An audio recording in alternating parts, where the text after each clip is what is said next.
bienvenue dans cette immersion profonde. Aujourd'hui, nous allons nous plonger dans un thème captivant et d'une grande importance. Comment le bruit, un phénomène quotidien, impacte-t-il les personnes souffrant de schizophrénie de façon unique? Nous disposons d'un rapport détaillé qui examine les éléments cliniques et, en plus, les facteurs neurobiologiques. Notre objectif est de comprendre pourquoi quelque chose d'aussi normal que le bruit ambiant peut être un facteur si critique pour ceux qui vivent avec cette condition. Ce n'est pas seulement ennuyeux, cela peut aggraver des symptômes graves. C'est vrai. La schizophrénie est connue pour ses symptômes comme les hallucinations auditives et l'isolement, ainsi que pour ses symptômes négatifs. Implique aussi des déficits cognitifs.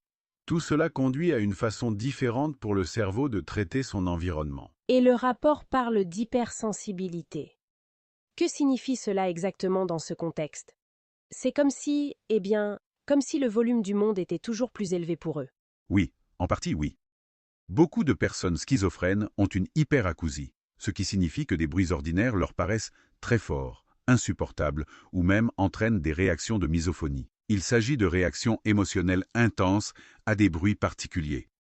Cependant, la cause du problème, comme le suggère le rapport, semble être un défaut dans ce que nous appelons le filtrage sensoriel.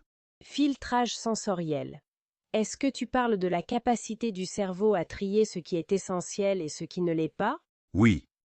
Imagine que ton cerveau ne peut pas baisser le volume du bruit extérieur, de la conversation à côté ou de l'air conditionné. Que tout entre avec la même puissance. C'est comme si 1000 stimuli se disputaient votre attention en même temps.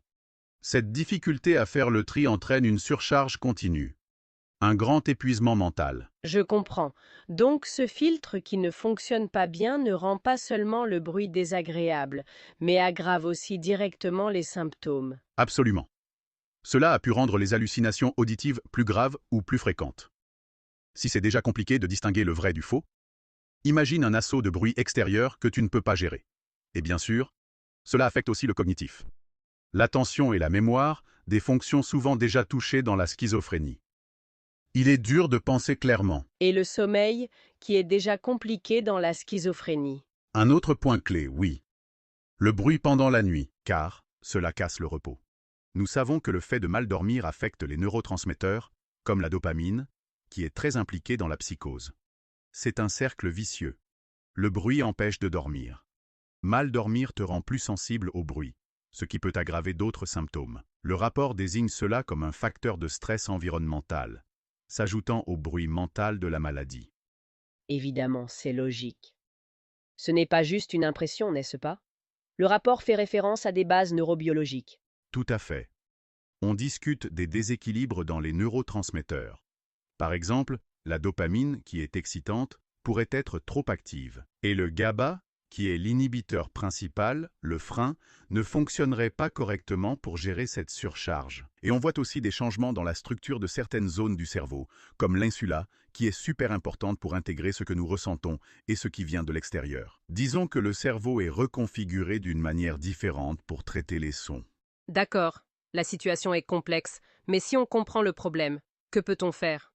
Le document mentionnait une approche à plusieurs volets, n'est-ce pas? Oui, et c'est ce qui est positif. Il y a des stratégies, des choses pratiques comme utiliser des bouchons d'oreille ou ces écouteurs à annulation de bruit qui se répandent de plus en plus. On mentionne même la neuroarchitecture, c'est-à-dire concevoir les espaces, les maisons, les hôpitaux, en pensant à ce qu'ils soient acoustiquement plus adaptés.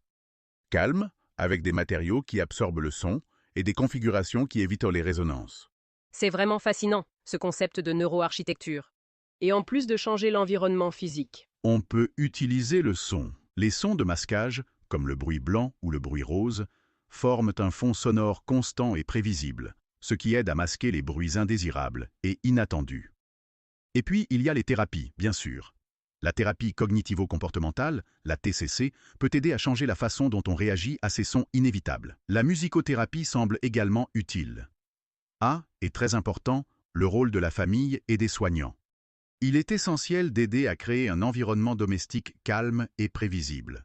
Mais une chose à considérer, avec ces bouchons ou la réduction de bruit, est-ce qu'on ne risque pas d'augmenter l'isolement social? C'est une bonne remarque. Soyez prudents.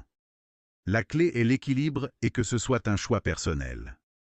Ce n'est pas juste de se mettre dans un silence total. Mais c'est plutôt une question d'avoir les outils nécessaires pour gérer les moments difficiles ou les environnements bruyants que l'on ne peut pas éviter. L'idée est qu'ils aident à participer davantage à la vie, pas moins. En résumé, le rapport précise que le bruit n'est pas simplement passif dans la schizophrénie. Il interagit avec la biologie du cerveau, aggrave les symptômes et réduit la qualité de vie. Il est donc essentiel de gérer l'environnement sonore dans le traitement et le soutien. C'est une pièce du puzzle. Comment la réalité est perçue dans la schizophrénie et ce que cela dit sur notre environnement sonore, souvent ignoré, pourrait influencer subtilement notre état d'esprit, notre bien-être, même sans diagnostic particulier. C'est tout. C'est la réflexion.